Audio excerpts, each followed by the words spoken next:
नमस्कार दोस्तों, स्वागत है आप सभी का ड्रीम फ्यूचर एकेडमी के इस यूट्यूब प्लेटफॉर्म पर। इस वीडियो में हमको समझना है मियोसिस के बारे में, अर्धसूत्री विभाजन के बारे में।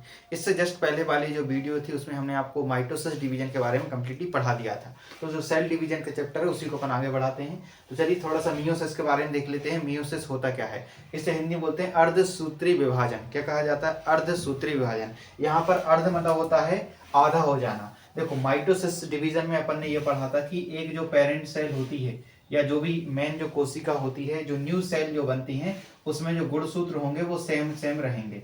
सपोज करो यहाँ पर 46 गुणसूत्र थे, क्रोमोसोम्स थे पेरेंट सेल में, तो जो संतानें जो बनती है, न्यू सेल जो बनती है, उसमें भी 46 क्रोमोसोम ही रहेंगे। तो ये हो गया समसूत्री। समसूत्री मतलब होता है माइटोसिस मतलब बराबर डिवीजन। लेकिन अर्धसूत्री में कुछ उल्टा हो जाएगा। अर्धसूत्री में जो पेरेंट सेल रहती है, ये जो पेरेंट सेल होती है, ये इसमें 46 क्रोमोसोम्स हैं। तो जो संतान जो बनेगी, जो न्यू सेल जो बनती है, उसमें 23 हो जाएंगे, 23 हो जाएंगे पेयर। अब ऐसे कैसा होता है हम आपको अभी बताने जा रहे हैं। तो देखिए ध्यान से, यहाँ पर देखो समसूत्री जो विभाजन था उसमें क्या था, जैसे सपोज करो आपकी ये उंगली वगैरह हमने एग्जांपल दिया था। उंगली में सपोज करो यहाँ से लेके यहाँ तक 50 सेल थी, 50 सेल थी, 50 कोशिकाएं थी। तो उंगली जरा सी कट गई, तो 50 की जगह इस 50 जो सेल है, इसमें से 50 में से 30 की मौत हो गई। तो इतना आपका अंग कट गया, ऊपर ऊपर का कट गया। तो अब सपोज करो जो 30 टूटी हैं उतनी बनना चाहिए, क्योंकि टोटल 50 होना चाहिए इस उंगली में। तो अब यहाँ पर समसूत्री में क्या होगा, जो 30 टूटी हैं उतनी ही बनती हैं, मतलब आपकी उंगली वापस से उतनी बड़ी हो जाएगी। सपोज करो 30 की जगह 300 बन गई, तो और बड़ी हो जाएगी। मतलब ये जो उंगली अभी इतनी बड़ी है वो 300 बन जाएगी तो इतनी बड़ी हो जाएगी। तो ये उंगली नहीं उंगला हो जाएगा, तो दिक्कत हो जाएगी। तो यहाँ पर इसको जब कभी अनकंट्रोल ऑफ सेल डिवीजन, जब कोशिका विभाजन अनियंत्रित हो जाए, मतलब एक्सेस ज्यादा मात्रा में हो जाए, तो उसे बोलते हैं कैंसर। क्या कहा जाता है? कैंसर। कैंसर एक तो होता है गुच्छा। कैंसर मतलब क्या होता है? गुच्छा। सपोज करो यहाँ से लेके यहाँ तक 50 कोशिकाएं हैं, तो इतनी टूट गई 30, तो अगर 30 की 30 बन गई तो उतना ही बड़ा हो जाएगा। लेकिन इसकी जगह ज्यादा बन गई तो ये गुच्छा टाइप का दिखने लगेगा। जो गुच्छा होता है उसी को बोलते हैं कैंसर। तो कैंसर क्या होता है? Uncontrol of cell division is known as cancer.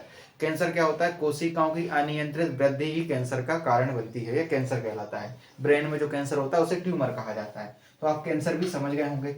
अब देखो ध्यान से, तो ये समसूत्री विभाजन तो हमने आपको बता दिया। लेकिन अब इसमें क्या होगा, अर्धसूत्री में क्या होगा? जैसे सपोज करो 46 क्रोमोसोम है। देखो माता पिता में जो गुणसूत्र होते हैं वो 46 ही होते हैं। अब सपोज करो स्पर्म जो होता है, स्पर्म और ओवम, ये दो चीजों में होता है। यहाँ पर किसमें होगा? स्पर्म और ओवम में होगा। तो देखो ध्यान समझे इसको।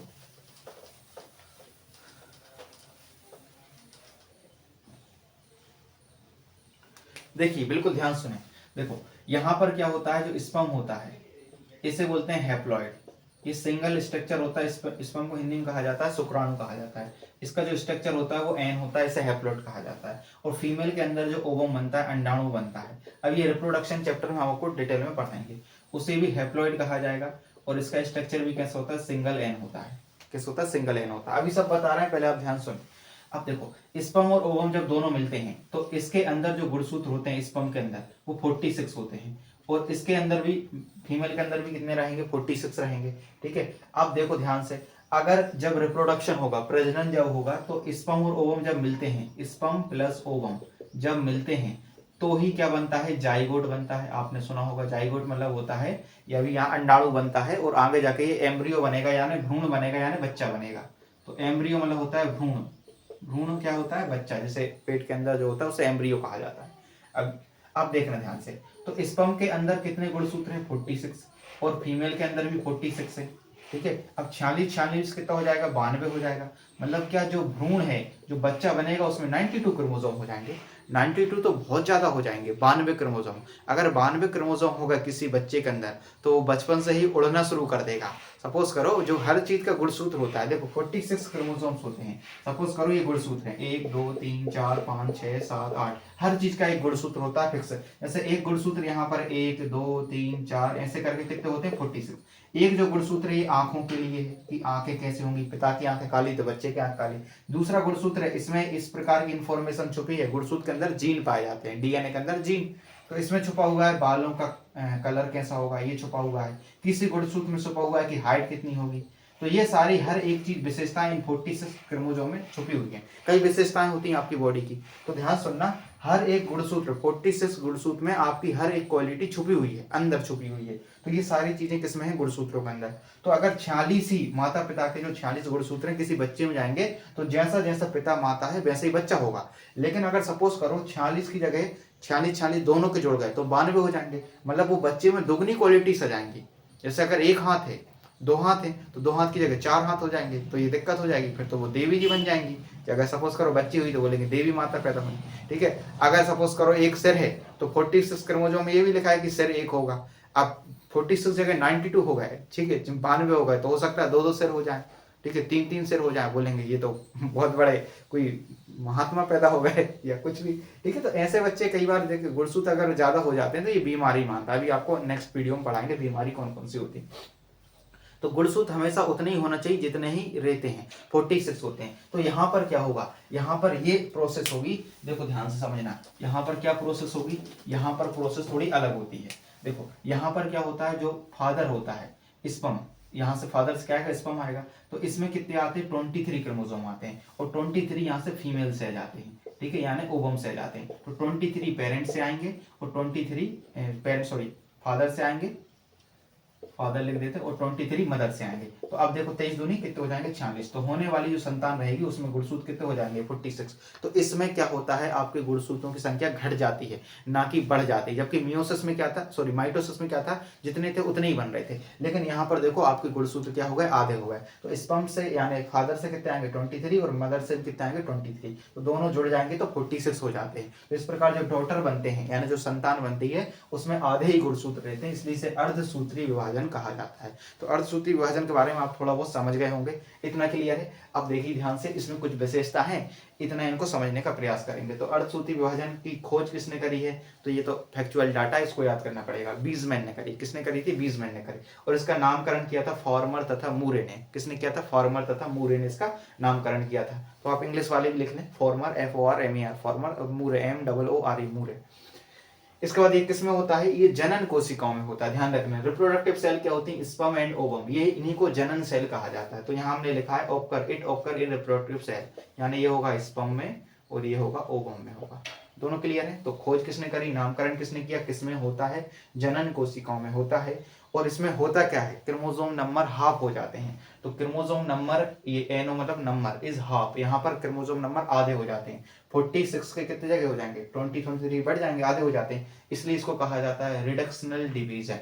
मतलब यहाँ पर आपकी संख्या घट जाती है, क्या हो जाएगी, घट जाएगी, ना कि बढ़ेगी। अब देखो इसमें भी सेम रहेगा, प्रोफेज, मेटाफेज, एनाफेज, टीलोफेज, सब कुछ वैसे ही रहेगा, अभी बता रहे हैं। तो इसमें जो सबसे लॉन्गेस्ट फेज जो रहेगा, सबसे बड़ी अवस्था जो रहती है वो रहती है प्रोफेज, और सबसे जो छोटी अवस्था रहती है, शॉर्टेस्ट जो अवस्था होती है, फेज होती है, उसका नाम है टीलोफेज। और इसमें क्या होता है, एक पेरेंट सेल से, एक जो पेरेंट सेल होती है, इससे 4 डॉटर सेल बनती हैं, 4 पुत्री कोशिकाएं बनती हैं। अब ये कैसे बनती हैं, क्या होता है, ये पूरा पढ़ाएंगे।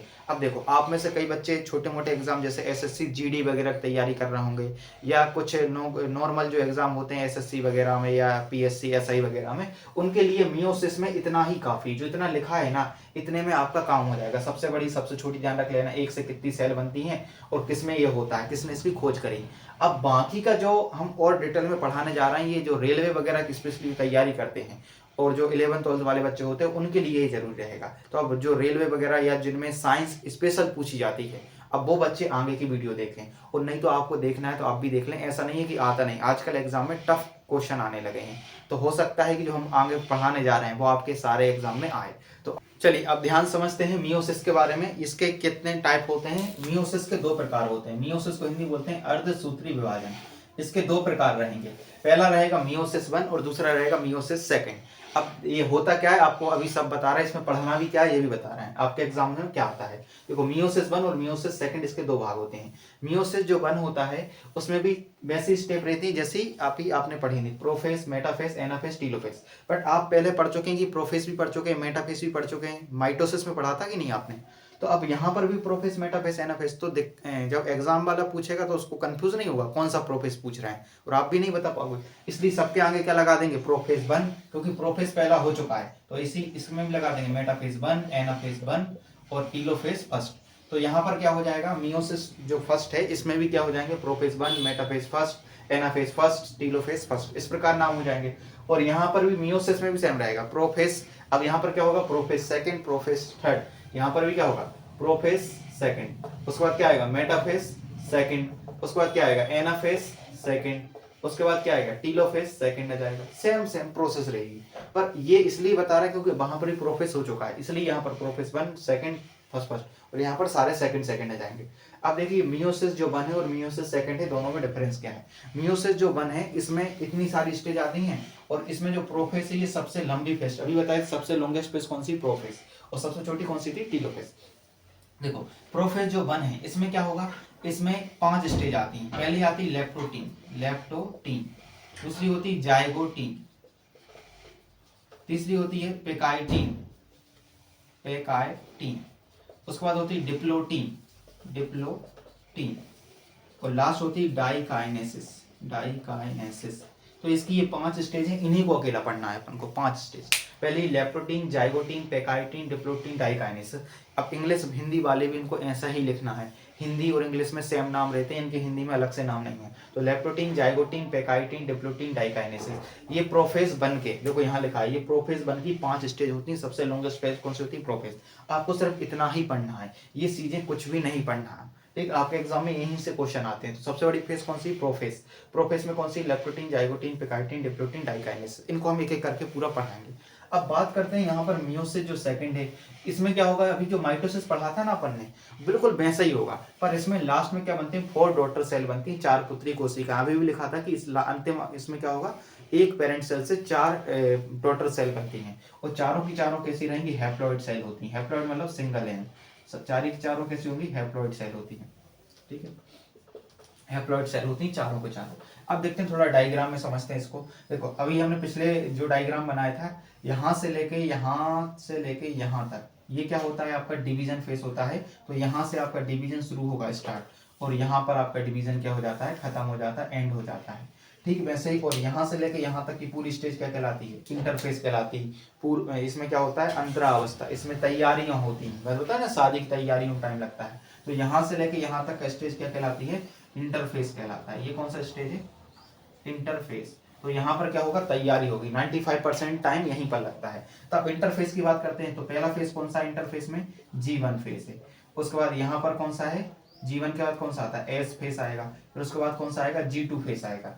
और एक बार अगर G1 सेल में आ गई, और यहाँ पर वो कहाँ जा सकती है, G0 में भी जा सकती है, जिसे क्यूसेंट फेज कहा गया था। उसके बाद किस में आएगी, S फेज में। और अगर एक बार S फेज में आ गई तो मतलब इसमें डिवीजन अब होके रहेगा। ये तो हमने पिछली वीडियो में पढ़ा दिया था। तो पहला G1 फेज है, दूसरा S फेज, तीसरा कौन सा है, G2 फेज। अब यहाँ ध्यान समझना, यहाँ पर अब यहाँ पर क्या होगा, मियोसिस होगा। क्या होगा, यहाँ से लेके यहाँ तक क्या होगा, यहाँ से डिवीजन शुरू होगा और यहाँ पर खत्म हो जाएगा। तो यहाँ से लेके यहाँ तक का जो फेस रहेगा उसे बोलते हैं मियोसिस। लेकिन अब इसके 2 भाग हो जाएंगे। कितने पार्ट हो जाएंगे, 2 भाग, क्योंकि मियोसिस के कितने पार्ट हैं, 2 पार्ट, मियोसिस 1 और मियोसिस सेकंड। तो जो ये वाला कहलाएगा M1 फेज, और ये वाला कहलाएगा M2 फेज। तो यहाँ पर थोड़ा चेंजेस है, वहां पर अपन ने डायरेक्ट क्या लिखा था, माइटोसिस, और यहाँ पर 2 भाग हो जाएंगे, ये M1 वाला फेस और M2 वाला। और M1 में इतने पढ़ना है और M2 में ये पढ़ना है। तो आपको हम सिर्फ इस वीडियो में इतना ही पढ़ाएंगे, इतने से एग्जाम में क्वेश्चन आते हैं, बाकी ज्यादा डिटेल आपको नहीं जाना। 11th क्लास में पूरा डीप है, नीट की जो तैयारी करते हैं उनमें तो पूरा पढ़ाना पड़ता है। क्लियर है आपको। तो ये आपका मियोसिस 1 हो गया। तो मियोसिस 1 जो है, इसमें हम आपको लेप्टोटीन से शुरू करते हैं। चलिए अब देखते हैं लेप्टोटीन के बारे में। देखो प्रोफेज फर्स्ट में लेप्टोटीन, जाइगोटीन, पेकाइटीन, डिप्लोटीन, डाइकाइनेसिस पढ़ रहे हैं। इसमें जो पहली स्टेज है उसका नाम है लेप्टोटीन। लेप्टोटीन के बारे में पढ़ते हैं। इस अवस्था में जो गुणसूत्र होते हैं वो उलझे हुए दिखाई देंगे आपको, एक पतले थ्रेड लाइक स्ट्रक्चर दिखाई देंगे, जिन्हें बोलते हैं क्रोमोनीमेटा। क्या कहा जाएगा, क्रोमोनीमेटा कहा जाता है। तो देखो ध्यान से, लेप्टोटीन में क्या होगा, आपको जो गुणसूत्र रहेंगे, क्रोमोसोम रहेंगे, वो अभी उलझे हुए हैं, धागे के रूप, एक पतले धागे के समान दिखाई देंगे, और इनको क्या कहा जाएगा, क्रोमोनीमेटा कहा जाएगा। ठीक है, chromosome appear as condense formed and thread like structure, thin thread like structure, it is called as chromonemata. क्या कहा जाएगा उनको, क्रोमोनीमेटा कहा जाएगा। तो आपको लेप्टोटीन में सिर्फ इतना ही ध्यान रखना है कि अभी गुणसूत्र उलझे हुए हैं, और उनको क्या कहा जा रहा है, उनको कहा जा रहा है क्रोमोनीमेटा। क्या कहा जा रहा है, क्रोमोनीमेटा कहा जा रहा है। ये बस इतना ही ध्यान रखना है आपको लेप्टोटीन में। अगली स्टेज है जाइगोटीन, अगली कौन सी, जाइगोटीन। जाइगोटीन में क्या होगा, अब यहाँ पर पेयरिंग होगी, यहाँ पर क्या होगा, pairing occurs of chromosome, chromosome की क्या होगी, पेयरिंग होगी। और जो पेयरिंग होगी तो जैसे हम आपसे बोले ये इससे जुड़ेगा, तो किससे जुड़ेगा, सपोज करो यहाँ पर ये मार्कर टूट गया, अब इसको हमको डबल से जोड़ना है, इस उंगली को इससे जोड़ना है, तो जोड़ने के लिए कुछ तो चाहिए, तो फेविक्विक चाहिए, क्या चाहिए, फेविक्विक या फेविकोल, जिससे ये जुड़ेगा। तो यहाँ पर भी एक प्रकार की फेविक्विक होती है जिसे बोलते हैं प्रोटीन। तो इस प्रोटीन को कहा जाता है साइनेप्टोनियमियल कॉम्प्लेक्स प्रोटीन। तो दो गुणसूत्र को जोड़ने वाला जो बीच में देखो लाल लाल हमने बनाया, इसे बोलेंगे साइनेप्टोनिमल कॉम्प्लेक्स प्रोटीन कहा जाएगा। तो यहाँ पर क्या होगा, pairing occurs of chromosome, chromosome गुणसूत्रों क्या होगी, पेयरिंग होती है, और पेयरिंग होती है उसको क्या कहा जाएगा, सिनेप्सिस कहा जाता है। तो ये जो पेयरिंग दिख रही है ना, इसको क्या कहा जाएगा, इस जो पेयर, एक पेयर बन गया, दो पेयर बन गया, इसको क्या कहा जाएगा, इसे सिनेप्सिस कहा जाता है। तो देखो पहले में क्या बना, पहले में अलग अलग फैला है, अभी पतला फैला है, उसे बोलेंगे क्रोमिनीमेटा, और दूसरे में क्या बन गई, सिनेप्सिस बन गई। आपको सिर्फ यहाँ पर सिनेप्सिस अकेला ध्यान रखना है। और ये किससे हुई है, तो प्रोटीन का नाम है साइनेप्टोमियल कॉम्प्लेक्स प्रोटीन, इसको आपको ध्यान नहीं रखना है। तो इसमें क्या होगा, समजात गुणसूत्र, समजात मतलब एक जैसे, एक ही जाति के, मतलब एक जैसे जो गुणसूत्र रहेंगे युग्म बनाएंगे, युग्म मतलब होता है जोड़ा बनाएंगे, और इस जोड़े को कहा जाएगा सिनेप्सिस कहते हैं। और प्रोटीन कौन सा लगेगा इसमें, प्रोटीन अभी आपको बता दिया है, साइनेप्टोमियल कॉम्प्लेक्स, यहाँ लिख लेना। और इस प्रकार के जो गुणसूत्र होते हैं, जो दो दो गुणसूत्र बनते हैं, उनको कहा जाता है बाइवेलेंट क्रोमोसोम। बाइवेलेंट वाला होता है दो गुणसूत्र। तो यहाँ पर कितने गुणसूत्र बनते हैं, दो गुणसूत्र, गुणसूत्र पूरे होते हैं, यहाँ से लेके यहाँ तक, ये कहलाएगा गुणसूत्र, एक गुणसूत्र। एक और बना दिया तो ये दो गुणसूत्र हो गए, क्लियर, दो गुणसूत्र हो गए। लेकिन जो आधा गुणसूत्र होता है उसे कहा जाता है, क्या कहा जाता है, तो आधे गुणसूत्र को उसे बोलते हैं सिस्टर क्रोमेटिड कहा जाएगा। तो यहाँ पर जो गुणसूत्र कितने हो जाएंगे बताओ, अगर दो गुणसूत्र हैं तो इसमें जो सिस्टर क्रोमेटिड है वो कितने हो जाएंगे, चार हो जाएंगे। एक एक ये हो गया, एक ये हो गया, दो, एक ये हो गया, तीन, एक ये हो गया, चार। तो यहाँ पर क्या बनेगा, टेट्राड भी बनता है। तो ये इतना डिटेल आपको नहीं जाना है। तो देखो दोनों स्टेज में शॉर्ट में क्या ध्यान रखना है, पहली स्टेज में क्या बनता है, क्रोमिनीमेटा बनेगा, एक उलझा हुआ स्ट्रक्चर, और दूसरे स्टेज में क्या होगा, सिनेप्सिस बनेगा। क्या बनेगा, सिनेप्सिस मतलब युग्म बन जाएगा, जोड़ा बन जाएगा।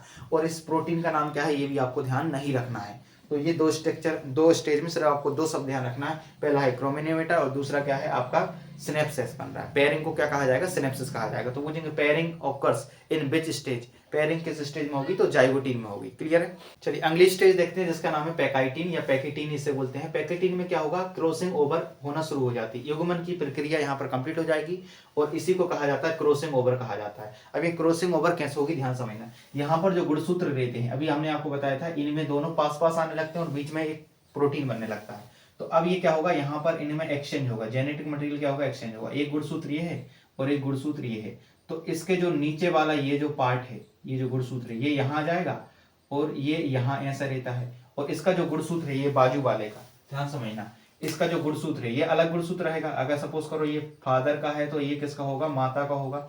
तो इसके जो क्रॉसिंग ओवर ये इसमें आ जाएगा और ये इसमें आ जाएगा, इस प्रकार ये जुड़ जाते हैं। तो ये दोनों गुणसूत्र होते हैं अपना जेनेटिक मटेरियल। इसमें जो गुण होंगे, अनुवांशिक गुण होंगे, जैसे माता पिता के जो गुण होंगे वो उनके बच्चों में जाएंगे। तो वो कैसे जाएंगे, जब क्रॉसिंग ओवर होगी, जब दो चीज मिलेंगी आपस में, तभी तो तीसरी चीज बनती है। तो यहाँ पर क्या होगा, जो क्रोमोसोम है इसका जो मटेरियल है वो इसमें चल जाएगा और इसका मटेरियल इसमें आ जाएगा, इसी को कहा जाता है क्रॉसिंग ओवर कहते हैं। तो क्रॉसिंग ओवर आप समझ गए होंगे, दोनों जो क्रोमोसोम है उन दोनों के आपस में क्या हो जाएंगे, जेनेटिक मटेरियल क्या हो जाएंगे, एक्सचेंज हो जाएंगे, अनुवांशिक लक्षण क्या हो जाएंगे, अंतर मतलब बदल जाएंगे एक दूसरे से। तो इसमें क्या आएगी, अनुवांशिक विविधता बढ़ती है। जैसे सपोज करो अगर आप एक ही परिवार में अगर आपकी शादी हो रही है, परिवार में देखना, इसलिए शादियां नहीं होती, दूर के देखते हैं, गोत्र ढूंढते हैं। तो अगर एक ही परिवार में शादी हो जाएगी, क्या होता है कि सपोज करो परिवार में काले लोग हैं, अगर पड़ोस पड़ोस में शादी हो गई, तो पड़ोस पड़ोस में शादी होने से क्या होता है कि अगर दोनों एक जैसी, जैसे कैटेगरी एक जैसी, जैसे काले काले लोग हैं, तो जो बच्चा होगा वो भी काला ही होगा। लेकिन सपोज करो आप यहाँ के हो, किसी भी आपका जहाँ एरिया आप रहते हो, और आपकी शादी कहीं विदेश में हो गई, तो देखना जो बच्चा होगा ना वो अलग होगा, क्योंकि अब वहाँ का जो जेनेटिक मटेरियल है वो आ जाएगा इसमें, ठीक है। तो इससे क्या होगा, अनुवांशिक विविधता क्या होती है, बढ़ने लगती है। तो ये जरूरी है, क्रॉसिंग ओवर भी क्या है, जरूरी यहाँ पर। तो युग्मन की प्रक्रिया कंप्लीट हो जाती है, जिसे बोलते हैं क्रॉसिंग ओवर, और इसमें क्या होगा, अनुवांशिक विविधता बढ़ेगी। जब दोनों एक्सचेंज होंगे तो अनुवांशिक विविधता बढ़ने लगती है। इसके बाद क्या होगा, डिप्लोटीन में क्या होगा, समजात गुणसूत्र अलग हो जाते हैं। अब जो मिले हुए हैं, जो पेयरिंग हुई थी, अब यहाँ पर क्या हो जाएंगे, अलग होना शुरू हो जाएंगे। तो ये गुणसूत्र क्या हो जाएंगे, जो मिले हुए थे वो क्या हो जाएंगे, यहाँ पर अलग होना शुरू हो जाएंगे, तो वापस से अलग होना शुरू हो जाएंगे। तो डिप्लोटीन में क्या होगा, जो गुणसूत्र हैं वो अब यहाँ पर क्या हो जाएंगे, अलग होना शुरू हो जाएंगे, अलग हो जाएंगे। और लास्ट स्टेज कौन सी, डाइकाइनेसिस। इसमें क्या होंगे, अब लास्ट स्टेज में वही होगा, वही जो अपन ने पहले पढ़ा था प्रोफेज 1 में, स्पेंडल फाइबर बनने लगेंगे, न्यूक्लियर मेम्ब्रेन ब्रेक होने लगेगी, तो न्यूक्लियर मेम्ब्रेन टूटने लगेगी, स्पेंडल फाइबर बनने लगेंगे। तो इसका जो जेनेटिक मटेरियल वो साइटोप्लाज्म में आ जाएगा, और साइटोप्लाज्म के धीरे धीरे फिर उसमें प्रोसेस जो होगी वो माइटोसिस जैसा हो जाएगा। ठीक है, तो इस प्रकार आपका ये जो टॉपिक था वो कंप्लीट हो जाता है। यहाँ पर थोड़ा सा एक और टॉपिक बच रहा है, वही बता रहे हैं, देखो ध्यान से। तो अपन ने क्या पढ़ रहा है, अपन पढ़ रहे हैं मियोसिस डिवीजन। मियोसिस दो प्रकार की होती है, एक होती है कौन सी, मियोसिस फर्स्ट, और एक होती है मियोसिस सेकंड। मियोसिस फर्स्ट में prophase first, anaphase, prophase, metaphase, anaphase, telophase, सब में फर्स्ट फर्स्ट। और प्रोफेज फर्स्ट में क्या पढ़ रहे हैं अपन, प्रोफेज फर्स्ट में पढ़ रहे हैं लेप्टोटीन, जाइगोटीन, पेकाइटिन, डिप्लोटीन और डाइकाइनेसिस। तो ये पेकाइटिन, डिप्लोटीन, डाइकाइनेसिस के बारे में कंप्लीट हो चुका है। और इसके बाद जो अगला रहेगा, इसमें जो मियोसिस सेकंड रहेगी वो भी सेम होती है माइटोसिस जैसे। अब आपको थोड़ा सा एक डिफरेंस देखना है, किसमें, आपकी जो समसूत्री विभाजन है और अर्धसूत्री विभाजन, दोनों में अपन डिफरेंस देखते हैं, इससे आपको और क्लियर हो जाएगा। इतना ही आता है एग्जाम में, आप इसका एक स्क्रीनशॉट ले लीजिए। अब देखते हैं माइटोसिस और मियोसिस में, दोनों में डिफरेंस के बारे में देखते हैं क्या अंतर है। देखिए ध्यान से, माइटोसिस किस में होता है, ये सोमेटिक सेल में होता है, आपको बताइए कायिक कोशिकाओं में होता है, जिससे आपका शरीर बनता है। और ये जनन कोशिकाओं में होता है, स्पर्म एंड ओवम की वजह से होता है। इसमें विभाजन में इसमें कम टाइम लगता है, डिवीजन में क्या होता है, कम समय लगता है, पढ़ाई था आपको। और इसमें देखो दो स्टेज, मियोसिस 1 और मियोसिस सेकंड, तो इसमें विभाजन में अधिक समय लगता है, तो इसमें कम समय लगता है, इसमें अधिक समय लगता है। इसमें एक सेल से दो सेल बनती हैं, माइटोसिस में क्या होता है, जितनी टूटी उतनी बनती, मतलब एक सेल से दो सेल बनेंगी यहाँ पर, और यहाँ पर एक सेल से 4 डॉटर सेल बनती हैं। लेकिन चारों में जो गुणसूत्र रहेंगे वो कितने रहते हैं, हाफ रहते हैं। यहाँ पर जरूर मेंशन करना आप कि क्रोमोसोम कितने रहेंगे, हाफ रहते हैं। तो पहला पॉइंट क्या है, यहाँ सोमेटिक, ये रिप्रोडक्टिव, इसमें कम समय लगता है, इसमें अधिक समय लगता है। इसमें एक कोशिका से 2 सेल, इसमें एक कोशिका से 4 सेल। इसमें अनुवांशिक विविधता नहीं मिलती, क्योंकि जो गुणसूत्र रहेंगे इसमें गुणसूत्र का क्रॉसिंग ओवर नहीं होती, क्योंकि माता पिता के गुणसूत्र थोड़ी ना आ रहे हैं, आपकी जो एक सेल टूटी है वैसी ही बन रही है। तो इसमें आपको बताओ जेनेटिक वेरिएशन देखने को मिलेगा, नहीं मिलता। लेकिन यहाँ पर आपको जेनेटिक वेरिएशन देखने को मिलता है, अनुवांशिक विविधता आपको देखने को मिलती है। ये अभी बताया था अनुवांशिक विविधता क्या होती है। इसमें क्रॉसिंग ओवर कहीं था क्या, तो इसमें क्रॉसिंग ओवर नहीं होता, और इसमें क्रॉसिंग ओवर हो जाएगा। तो इस प्रकार आपका जो सेल डिवीजन वाला चैप्टर था वो यहाँ पर कंप्लीट होता है। अब इससे संबंधित कुछ बीमारियां, उनको हम नेक्स्ट वीडियो में पढ़ लेंगे। Thank you.